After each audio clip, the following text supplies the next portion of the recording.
Tanti saluti a tutti e siamo il lunedì 9 d'ottobre e siamo una Radio Corsica internazionale per matinale. Bonjour, salut à tous.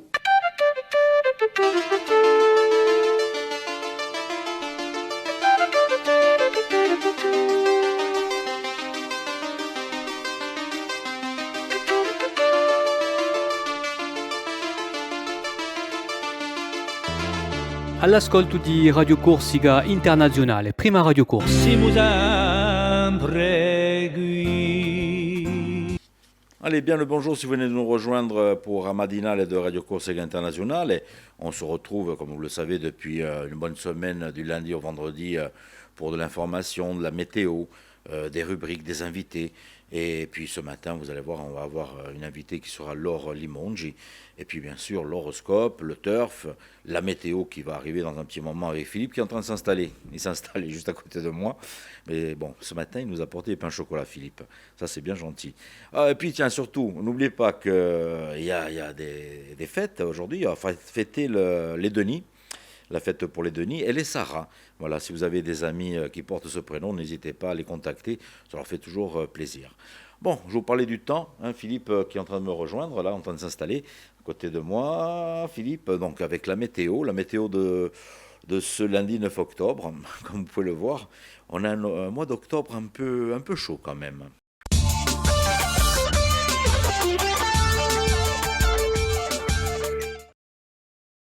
Bonjour Auguste, le temps sera bien ensoleillé aujourd'hui avec un vent d'ouest qui sera localement modéré assez fort dans le Cap Corse et dans l'extrême sud de l'île.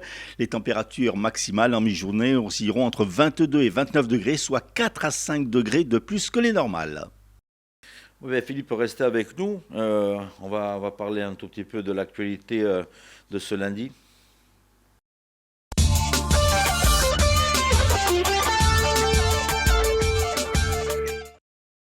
C'est une véritable nuit bleue qu'a connue la Corse cette nuit entre 22h et 23h. Au moins 14 attentats et tentatives d'attentats ciblant des résidences ou des bâtiments publics ont été pour l'instant recensés sur l'ensemble de l'île. 6 en Corse du Sud, 8 en Haute-Corse. Sur place, les gendarmes n'ont a priori retrouvé ni tag ni revendication. D'autres déflagrations ont été entendues dans plusieurs communes, mais pour l'heure, les cibles n'ont pas été trouvées. À Kotika, Varito, ce matin, 2 occupants qui dormaient dans une villa ont été choqués par l'explosion de la bâtisse. Dans le dossier de l'agression à l'arme blanche jeudi à Porto Vecchio, un homme de 62 ans a été mis en examen pour tentative de meurtre et placé en détention provisoire au centre pénitentiaire d'Ajaccio. Il est soupçonné d'être l'agresseur d'un homme de 58 ans à l'arme blanche jeudi dernier à Porto Vecchio. Un contexte d'alcoolisation assez massive pourrait être en cause dans cette affaire selon le parquet d'Ajaccio. Dans cette affaire, un autre homme avait été interpellé. Il a lui aussi été placé en détention, mais pour une autre affaire. Sur la route, une adolescente de 17 ans est décédée lors d'un accident de la circulation, la collision de 2 voitures à Fontanon di Vignale. Une autre jeune fille de 17 ans a été transportée en urgence absolue à l'hôpital de Bastia. Une femme de 20 ans et un homme de 63 ans ont également été blessés, mais sans que leur pronostic vital ne soit engagé. Julien Morganti, le président du mouvement Un Futur pour Bastia, conseiller municipal d'opposition, a fait sa rentrée politique ce week-end en vue des prochaines municipales. Dans son programme de campagne, il a annoncé la création de 6 ateliers de travail pour dessiner un projet global pour la ville. Éducation, réussite scolaire, urbanisme, lutte contre la pauvreté, accès aux soins, dynamisme économique et commercial.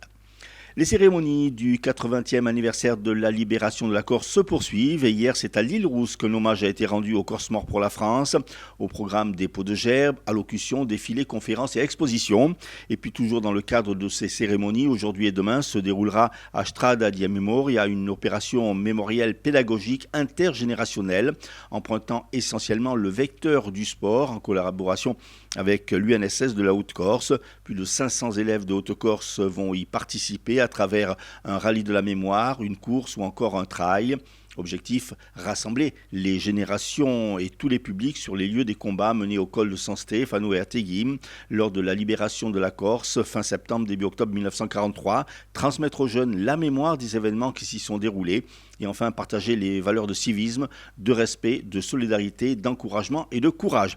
Enfin, gros succès pour la 4e édition du Relais Rose à Bastia, environ 500 personnes ont participé à cette manifestation, une course de 103 km autour du Cap Corse dans le cadre de la lutte contre le cancer du sein.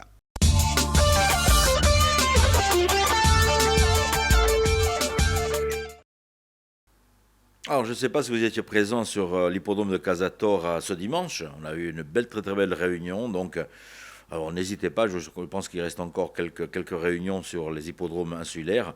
N'hésitez pas à venir participer, jouer au PMU donc pour ces courses. Vous allez voir, plus en plus, c'est une petite sortie en famille. À savoir aussi, tiens, qu'on va retrouver de suite Rémi. Rémi qui va nous donner les bons coups des hippodromes au niveau national, si vous allez donc valider vos petits tickets de pronostics. Les pronostics hippiques de Rémi sur Radio Corse International. Bonjour à tous, ce lundi dans les bons coups du jour, nous serons sur l'hippodrome d'Anguin. On va démarrer avec le quintet, je vais retenir le numéro 15 Gaz d'Ocagne qui ne devrait pas sortir des 3 premiers. Passons à la seconde course où le 6 Jasmine de Neuvy devrait lutter pour la victoire, tout comme dans la 4e, le numéro 5 Le Cap. Bon jeu à tous. Bonjour à tous, l'horoscope de ce lundi 9 octobre, on commence avec les béliers.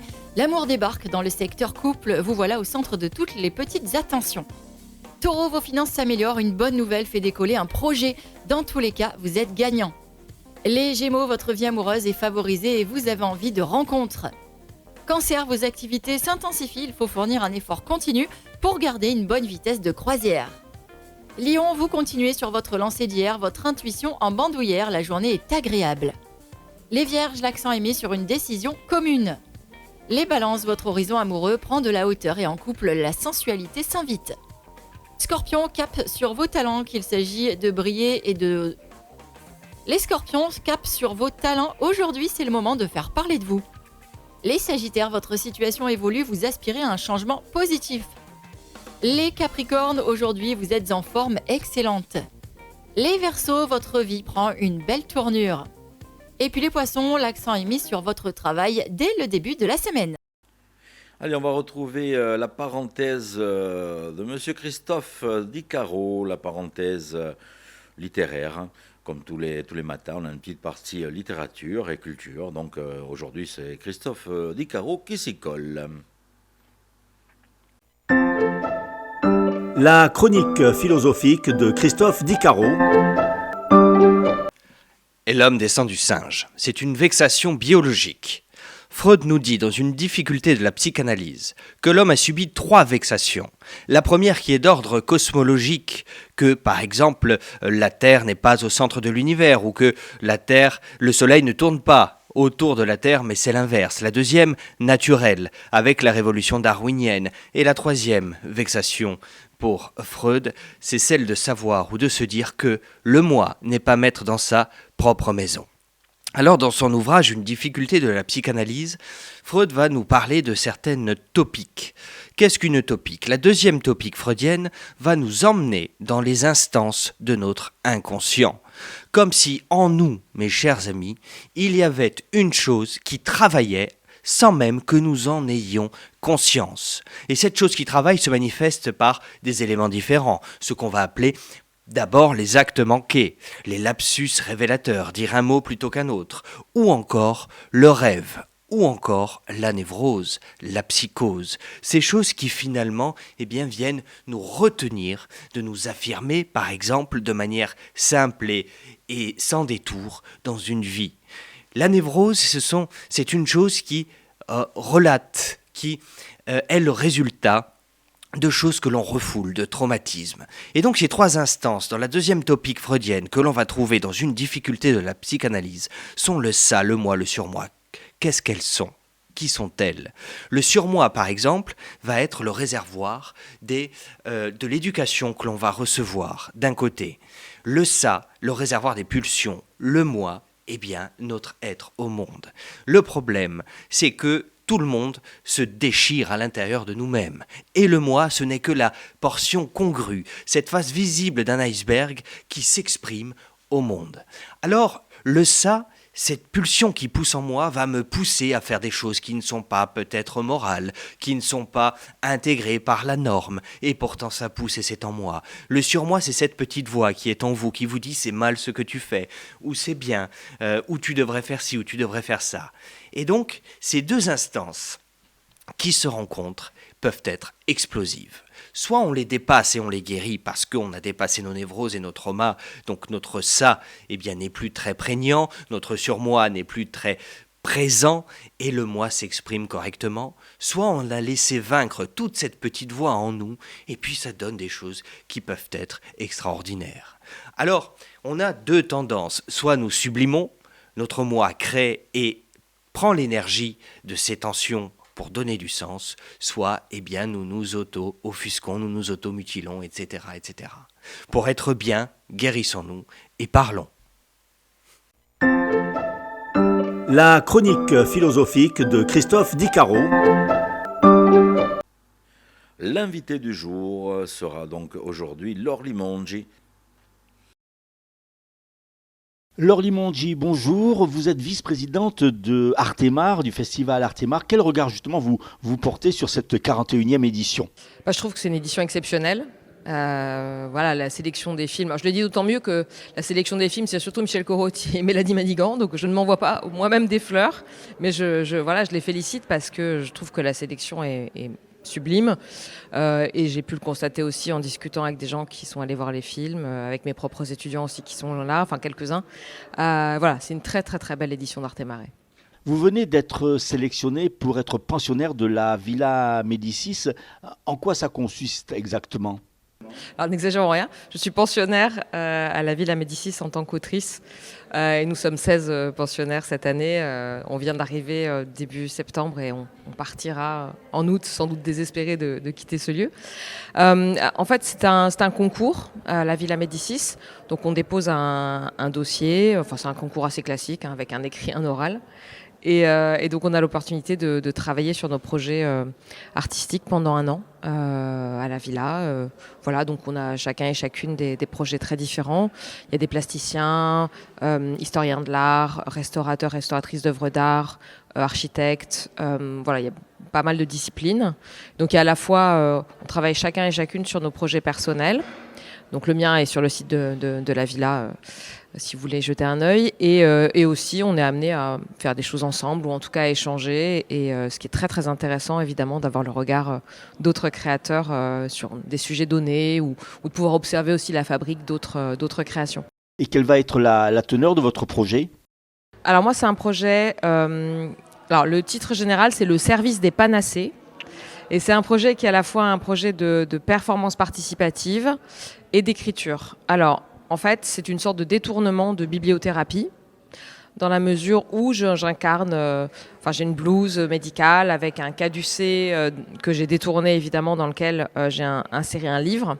Et donc, je propose à des personnes qui s'inscrivent en consultation avec moi de m'indiquer un trouble pour lequel elle souhaite parler avec moi. Et pendant ce temps d'échange avec elle, je vais prescrire des livres sur un ordonnancier avec une posologie. Donc, évidemment, c'est à la fois sérieux, pas sérieux, et c'est l'occasion d'un échange avec elle. Alors, l'idée aussi, donc il y aura pas mal d'échanges cette année avec des gens en consultation. Et l'idée, c'est d'aboutir à l'écriture d'un dictionnaire médical de livres issu de ces rencontres. Alors, j'ai pas envie de... Ça existe déjà, la bibliothérapie, etc. Donc, c'est pas vraiment essayer de plaquer une grille plus ou moins psychologique sur la littérature, mais au contraire, vraiment de partir de l'expérience et des échanges avec les personnes que je vais rencontrer pour écrire ce livre. Donc, ce dictionnaire-là, il existera dans très longtemps. C'est juste le début du protocole. Ce qui va exister cette année, ce sont les rencontres avec les gens.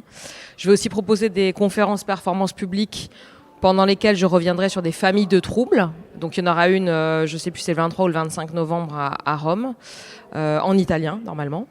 Et j'ai aussi un projet de roman, puisque en faisant des recherches sur l'histoire de la médecine en général et en Italie en particulier, l'Italie est arrivée un petit peu, j'allais dire par hasard, mais en fait elle s'est imposée dans mes recherches, dans la mesure où il y a eu beaucoup d'écoles médicales très très importantes en Italie, et notamment au Moyen-Âge, il y avait l'école de Salerne, qui était révolutionnaire, enfin qui était assez unique en son genre, dans la mesure où elle accueillait à la fois toutes les religions.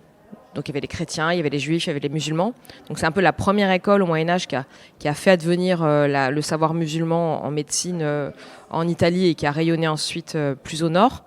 Et il y avait aussi des femmes qui étaient dans cette école. Alors comme c'était plutôt l'époque où on volait les savoirs médicaux des femmes en les brûlant, en les traitant de sorcières. Voilà, là c'était un peu un lieu étonnant de savoir, de partage et de liberté. Donc ça m'a évidemment pas mal fascinée. Donc je vais aller à Salerne consulter les manuscrits parce qu'il y a des manuscrits et fragments de manuscrits qui nous sont parvenus. Et vraisemblablement écrire plutôt une fiction, cette fois un roman sur cette époque et sans doute sur une figure de femme médecin à Salerne. Et ce travail va débuter quand? Il va s'étaler de quand à quand exactement? Alors on est arrivé début septembre et on partira mi-août. Sinon, vous avez d'autres projets? Alors il y en a un il y a un manuscrit terminé, mais je ne sais pas trop encore quand est-ce qu'on pourra lire, ni où, ni quand, ni comment. Donc voilà, pour l'instant je ne peux pas en parler, mais il y a effectivement eu un projet terminé cette année. Et sinon, non, cette année, je vais vraiment essayer de me concentrer sur le travail de la villa, parce que oui, ce que j'ai pas dit, c'est que j'en profite puisque j'ai de l'espace et du temps, ce qui est quand même un petit peu quelque chose d'un petit peu inédit dans la vie, puisqu'en général, j'ai été éditrice, je suis enseignante en création littéraire.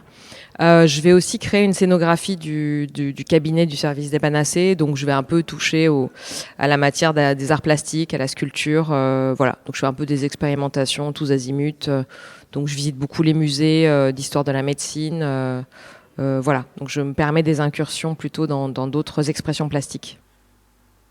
Et Kubeshta Madinale, je rappelle que vous pouvez nous retrouver, que ce soit sur le site d'RCI, directement, sur la plateforme d'RCI, vous tapez rci.websiteradio.co, et là vous arrivez sur le site, vous avez la radio en direct, vous avez les podcasts audio, et vous retrouvez aussi l'ensemble des vidéos qui sont réalisées donc, par notre équipe ici sur Bastia. Voilà, donc n'hésitez pas à y faire un petit détour. Après, vous avez d'autres plateformes comme Facebook et compagnie qui distribuent aussi l'ensemble de nos vidéos. Et puis, bien sûr, d'autres plateformes comme Deezer, la télé d'Orange, où vous allez retrouver la radio directement en direct. Je vous donne rendez-vous demain matin. Hein, on fait des miquichés, mais hein, passez un bon lundi, tranquille. Ça va être luni, hein, la reprise du boulot, après le week-end. Donc, piano, hein. Je vous embrasse, vi oggi forte e ci ritroviamo domani mattina, lì stess'ora, nella Radio Corsica Internazionale. A domani. Bonjour, salut à tous.